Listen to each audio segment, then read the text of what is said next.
A Jets legend and former Super Bowl champion has passed away. We're going to talk about his legacy and some New York Jets. Boy Green Daily starts now. I'm going to lose my gosh darn bananas. Boy Green Daily starts now. Zoinks! Boy Green Daily, Boy Green Daily, Boy Green Daily. Let's go! Dewey Mama. Put your seatbelts on. Get ready for the ride. We're the freaking New York Jets, so we're built for this shit.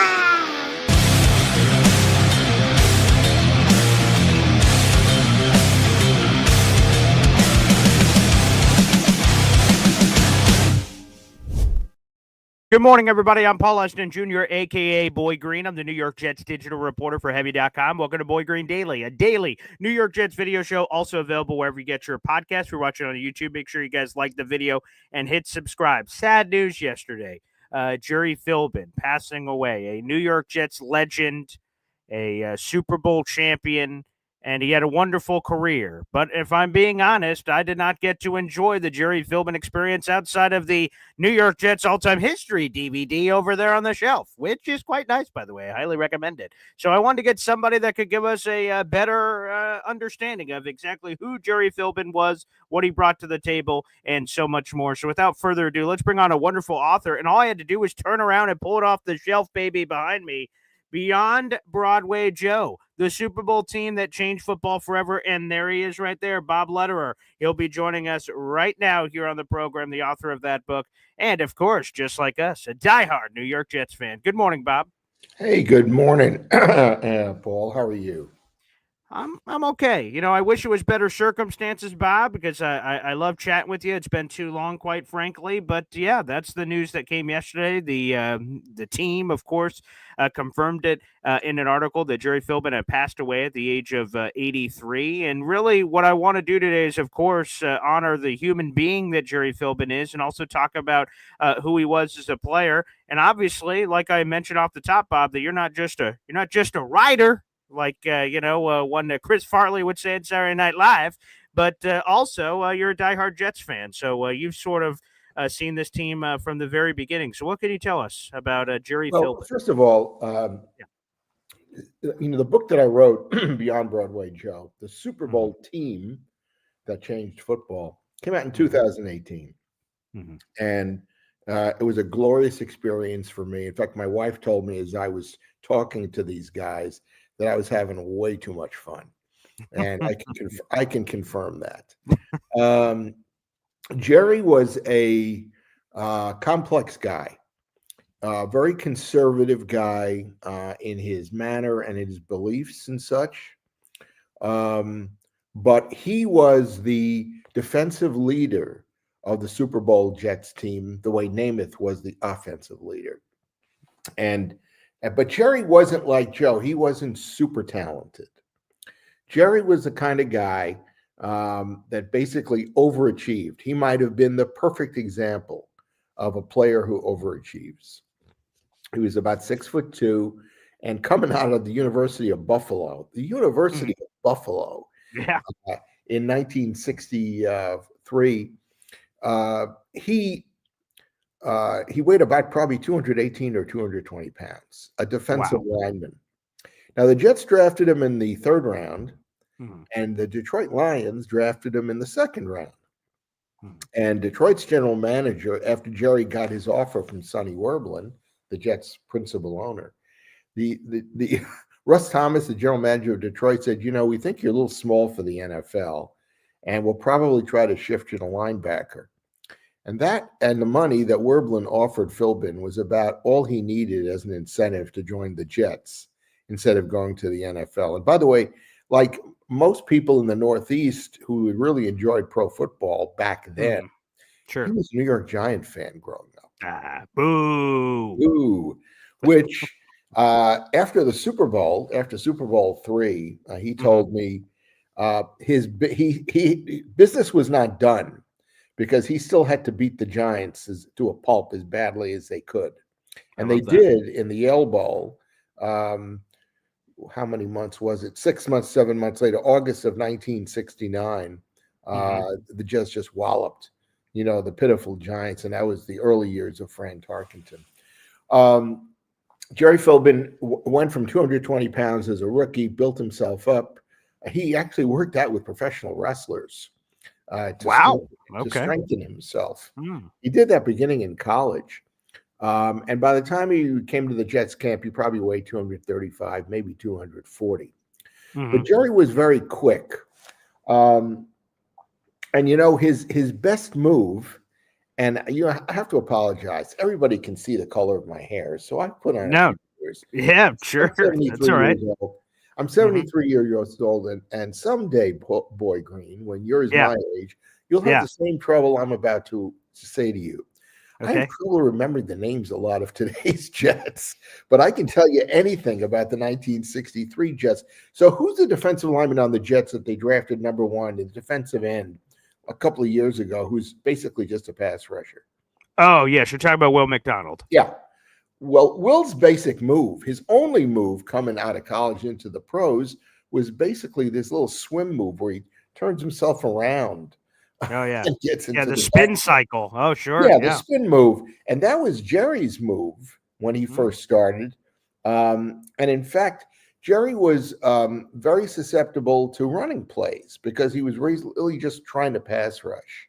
Right. And playing with veteran players, including Paul Rochester, who came and joined the Jets Gerry's first or second year, really solidified him. In fact, he played left tackle, Rochester did, to Gerry's left defensive end.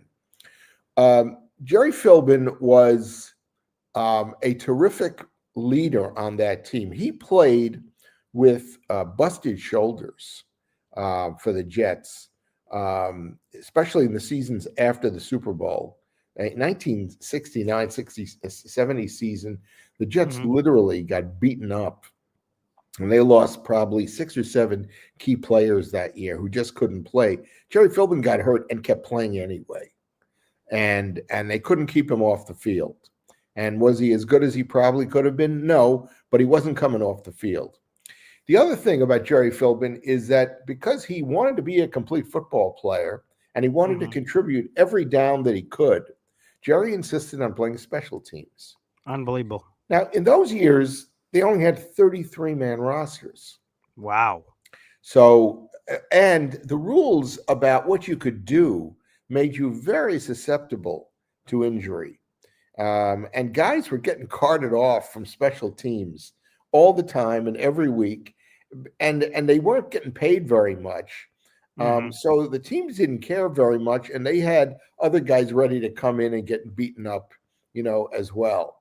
So again, it wasn't a situation where, as a rookie, you had to prove yourself like today, play special teams, unless you were a specialty player, a wide receiver, a quarterback, maybe even a running back and such.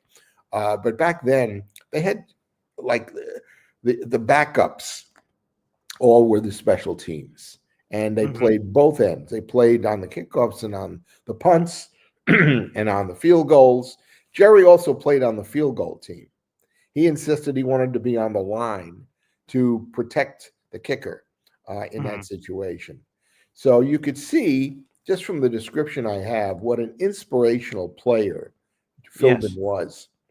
One of the other benefits of the book that I did is that I had the player evaluations from the coach and general manager, Weeb Eubank. Glad you still have a copy of it, and I hope but every couple of years I kind of read it through to see what did I write, because I forget things about stuff from back then. Well, I'll just tell you, for people that don't have the book, something that helped me immediately is that I was able to go. There is literally a chapter. It's chapter 13. It's called The Defensive Line. You literally break down the roster beyond Joe Namath, and there's a subsection for every player, including the very first defensive lineman of the book. He's right there, Gerry Philbin. So it just allowed me to go back through and learn all kinds of interesting facts about him. Now, one thing I just want to establish here real quick, Bob, for people that may not know, you mentioned it. He gets drafted by the Jets, again, AFL, NFL days. He gets drafted by the Detroit Lions. And then also you have an excerpt in the book about the Canadian Football League coming in with a lot of money. They offered him more money than either of the American Football League. Which is surprising. So my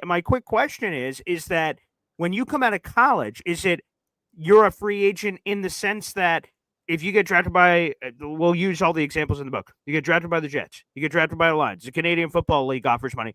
Gerry Philbin, is allowed to pick which place he wants to go. How does it work on rights? I believe, I don't know this is a fact, but I believe they had a draft in those days. But in those days, the American Football League was so desperate to sign really good players and name players out of college because it would help them, as for example, it helped them get the first contract with NBC, and the first color football TV contract was with NBC. Okay. NBC came in and they had already given a ton of money to the American Football League for the games, but NBC's executives even reached out to the players that were trying to be recruited to the AFL, and they told them, if you play on NBC next year in the American Football League, all your games are going to be in color. Imagine that for your family and your friends and such. Yeah. Which was considered quite a lure. But going back to your question, if you were drafted by a team in the CFL, and even in the American Football League, if you weren't willing to sign with the team that drafted you, but you were willing to sign with somebody else, they would make accommodation. Which brings up a great story or two about the Jets that have nothing to do with Philbin, but will probably amaze many of your viewers who don't know this. Yeah. In 1965, the Jets drafted Joe Namath, number 1 in the AFL, and number 1 draft pick. Yes. Behind the scenes, there was a lot of movement going on in the AFL to get a guy named Dick Butkus, who was coming out of the University of Illinois. Oh, yes. Now, Mike Tolliver was the incumbent quarterback on the Jets before Namath got drafted. He had just graduated Illinois the year before Namath.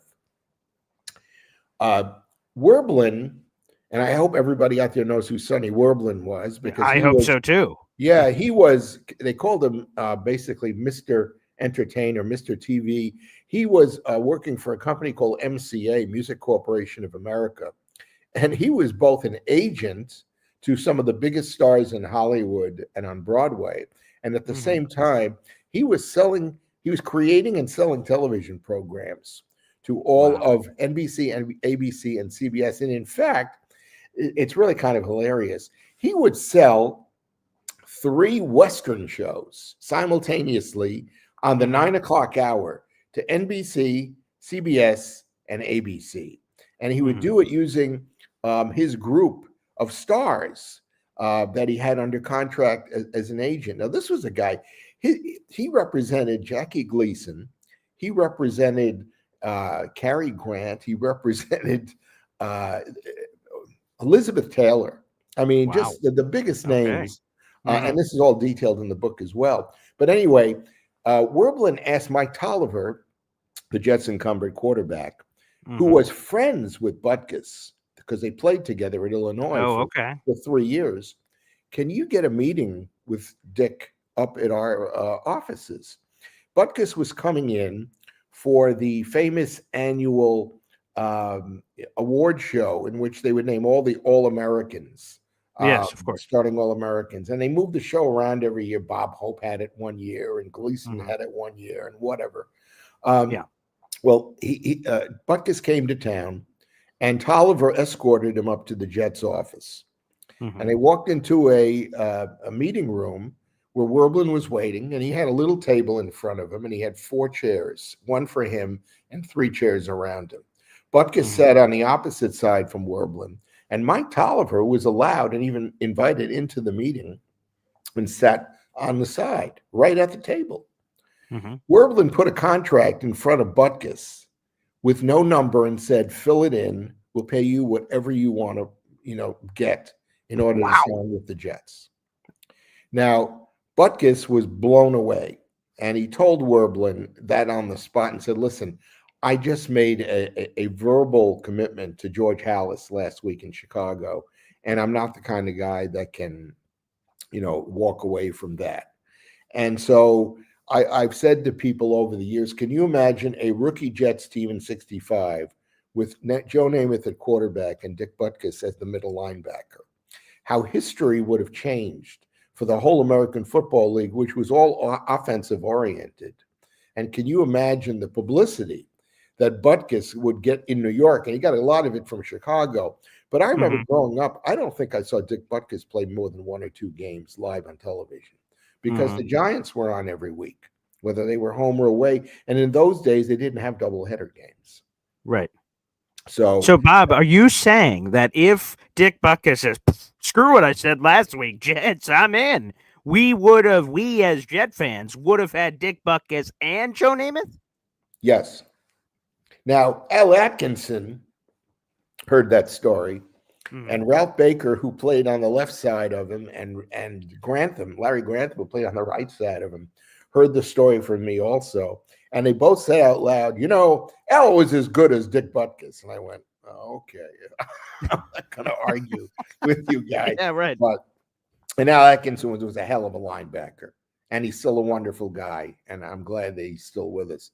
But just imagine that. So anyway, that gives you an example. Denver had the draft rights to Butkus, and they were willing to trade him to the Jets. The Jets, that same year, tried to get Gale Sayers. Now, Sayers had been the first draft pick. The Kansas Comet? But the Bears had Butkus as their first pick and Gale Sayers in the first round as their second pick. And the Jets tried to get Gale Sayers. And the Kansas City Chiefs said, no way we're trading Gale Sayers to you guys, no matter what you offer us.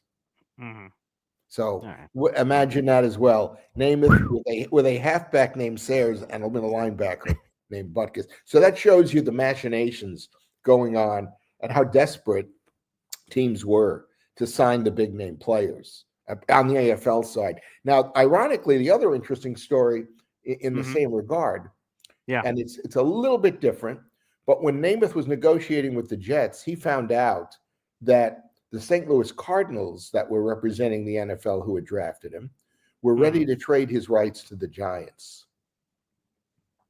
They wouldn't tell Namath or his agent that, but they found out through some subterfuge that was actually the case. And it was also one of the reasons, ironically, that Namath also signed with the Jets, because he basically decided, hey, if you can't be upfront with me about what you're really doing, I'm not interested. I would rather, sign with Werblin and the Jets and do something that will make a big difference to them and that I can feel good about, that I'm representing a good organization.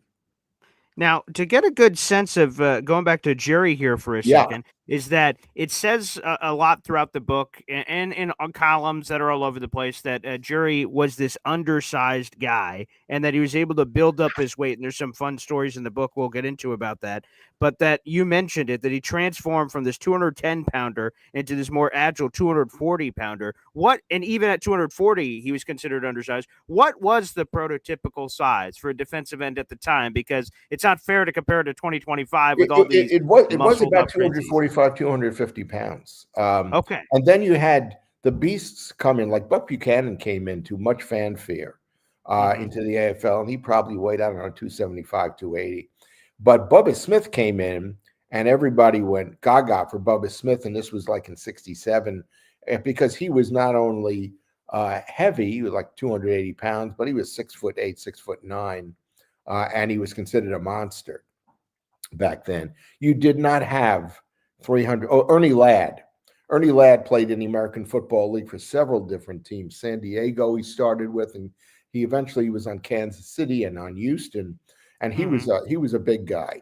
And I remember him especially because Sam DeLuca, who was the color man on the Jets radio broadcast, always made a point about how tough it was to block Ernie Ladd, because he played against him with the Jets in San Diego as well. But he said it was leverage, and you just had to have the right leverage, so that he wouldn't overwhelm you and just knock you down, which he did to a lot of players, including several of the Jets players. Well, that would make a lot of sense. Here's this in the book, and I saw this and went, what? Pro football discouraged weightlifting when Gerry Philbin played, yet he was a workout demon. Why? Explain that, because that must be a gap here that I don't understand. Why would pro football have discouraged weightlifting? Baseball discouraged it too in those days. They thought you're going to get too muscle bound, and it was going to affect your agility and your speed. especially putting on weight. They were really afraid that putting on weight was going to affect your speed. That's kind of the Wow. long and the short of it. I'm sure there's a Okay. more technical explanation, but Sure. that's the one that I think is paramount. And let me ask you, does this hurt, Gerry? So we don't get the official sack statistic until 1982. So all these numbers are unofficial. Here's just a great example, right? So I'm doing all kinds of research. I'm rereading your book. I'm cross-checking articles. There are 3 articles that came out, and I'm sure many more than that, but 3 I saw that talked about Gerry Philbin and his career sacks. And each of the articles had different numbers: 66 sacks, 65 sacks, 64 and a half. And that's all probably because I assume the unofficial nature of these statistics and then the recent change that they ended up putting that on Pro Football Reference now, that now we're getting the balloon numbers that are much more representative of their careers. Thank God. I think that was long overdue. Do you think that hurts Gerry or some of these players in that era from conversations with the Hall of Fame, because you see the numbers and they don't look as impressive as some of these other ones? Because every year we're getting a new crop of athletes that are getting thrust in there that sometimes have bigger numbers, but that doesn't tell the whole story. Well, if your key question is, does it affect Jerry's ability to get into the Hall of Fame? No. Yes. No. Uh, Okay. the reason Jerry's ability to get into the Hall of Fame, and I think he's on the line. That's what I was just about to ask. Is he Pro Football Hall of Fame worthy in your mind? Yeah, I think he's on the line. The best players on that team were obviously Joe Namath and Winston Hill. Mm-hmm. The other player that I honestly believe deserves to be in the Hall of Fame from that Super Bowl team was Larry Grantham, who was the right side linebacker. Yes. And who was voted to the second all-time AFL team. Because Larry came in 1960 from the University of Mississippi. And he was a linebacker and he was a wide receiver. And they started him at wide receiver. And in the second week of training camp, Sammy Baugh, who was the Jets coach, the Titans coach back then, moved him to linebacker, and that's where he found himself. But Grantham is the guy that I'm now pushing for Hall of Fame consideration, and I pushed Winston Hill and Larry Grantham. Well, thank you, Bob, because Winston Hill got in the senior committee. Frankly, I'm not taking any of the majority credit for that.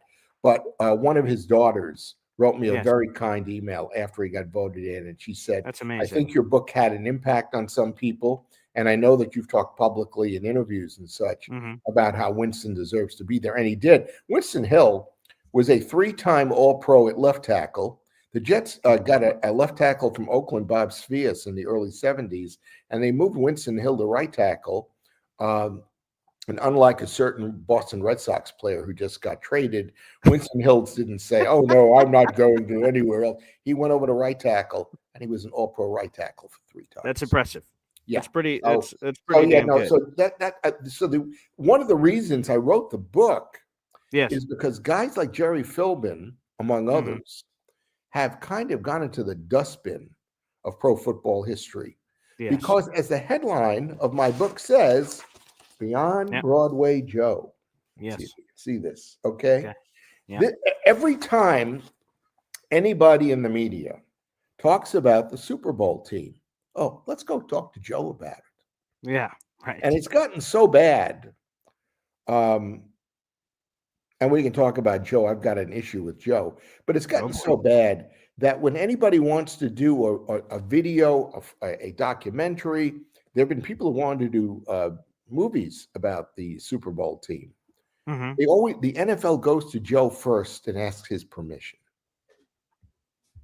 That's how much leeway and sway Joe Namath has over anything that goes on. So I wanted to bring to life the guys on that team that I remembered as a 16-year-old and even 15 and 14 and 13, because I became a fan in 1963 when the Jets were in their first year with the new ownership that had bought out the Titans.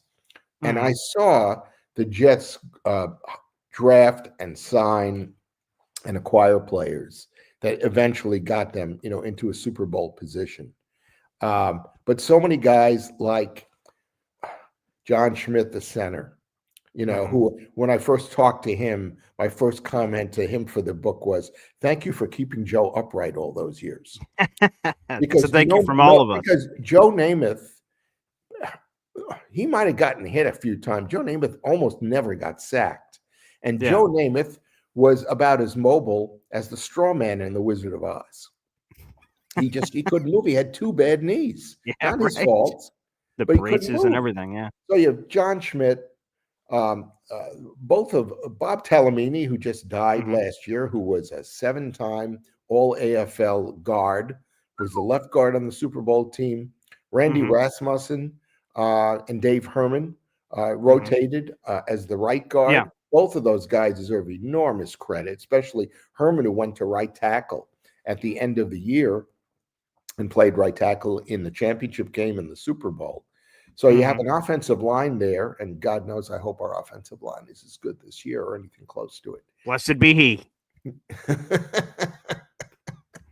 I've talked to people and said, let me tell you about Matt Snell. And they look at me and go, who's Matt Snell? Oh, I hope they don't say that. That's incredibly it may be more prevalent here in Chicagoland, but even in New York, when I've mentioned his name, and he's still alive. And he has nothing, he won't have anything to do with the Jets. But he and Emerson Boozer, fantastic. George Sauer Jr., who, if he had continued to play football, he was the split end. If he'd continued to play instead of retiring early, he would have broken a lot of the records for receptions in a career. In fact, Ray Berry, the old Baltimore wide receiver in the Unitas era, had all the records. Maynard eventually, caught him on receptions, and Maynard set records, for yardage that were obviously since broken as well. But George Sauer is a guy people forget. Pete Lamons, who was the tight end, who became one of my best friends after the book, was an exceptional blocking tight end and a good wide receiver that Namath used quite a bit. And then you go to the defensive line where you had Philbin on one side and Verlin Biggs on the other. He was a very good player. And John Elliott was the right tackle on the Super Bowl team. And this is not the John Elliott that played left tackle in the 1980s New York Jets. John Elliott was in his second year out of college, and he had just started to play. He was a linebacker coming out of college, a 245-pounder. Okay. Wow. They moved him to defensive tackle at the end of his rookie year in 67, 68. And in a training camp in 69, Reeb Eubank moved him to defensive tackle. And John Elliott had something like 12 sacks from playing tackle in the Super Bowl team. Philbin and Biggs both had over 12 sacks that year. So they had really a very fearsome defensive line. And going back to something you asked about Gerry and his sack totals. Yeah. Gerry had the Jets record for most sacks in a season until Gastineau broke it. That's a pretty good record to hold. It's lasted a good 20 years. Not maybe because of bad drafting, but it lasted a good 20 years. That's a good point. And then you had one more thing. Then you had a defensive backfield with Jim Hudson, who was an all-league strong safety, and you had Johnny Sample on one corner and Randy Beverly on another corner, and Billy Baird, who played safety for the Jets from the first day that they were the New York Jets in training camp in 63 up until the year after the Super Bowl. And he was, an undersized but very cerebral player. And so these are all guys that I know, and I remember their names better than I can tell you who the safety for the Jets are right now. But they were terrific players, and a cohesion among those guys playing together on the offensive side and the defensive side was really something to see. Well, Bob, I hope you're interested in what I'm about to request. I'd love a part 2. There's too much more I need to get into with this, Bob. So if you have other openings this week, I would love to recycle this and let's go back and do a part 2 of this. If you're this is a Thursday, we could do it Friday if you'd like. Boom. Okay, Bob, you're making a discount double check. Boom. Let's book it right now. Same time, same channel. Okay, beautiful. Because I have to. This Boy Green Daily is normally much longer, but I have to take my family to the doctor. So, Bob, please give another plug, baby, for the book, and we will have you on again tomorrow. We'll connect all the dots over email. But Beyond Broadway Joe, the Super Bowl team that changed football. Again, Beyond Broadway Joe. And by the Clearly marked way, expert. Jerry wrote one of the forwards to the book. Yes.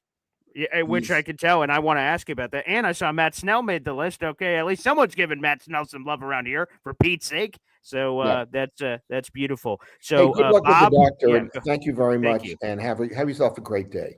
All right, beautiful. Bob Lederer, thank you so much for joining us. Bob will again join us now tomorrow morning. Again, we're going to do another edition, I promise, but we have to cut Boy Green Daily short. I have to take my family to the doctor. So everybody, thank you so much. We'll be back on for Boy Green Meets Woody at 3 o'clock today. We'll have Bob back tomorrow. I have too many more questions. Got to dive back in. We'll have a part 2 coming up tomorrow morning as well. And William, you say you want to get that book? Go get it. Beyond Broadway Joe, the Super Bowl team that changed football. Bob Lederer. You could go look that up right now. Thanks everybody for tuning in, and we will see you later today. Take care.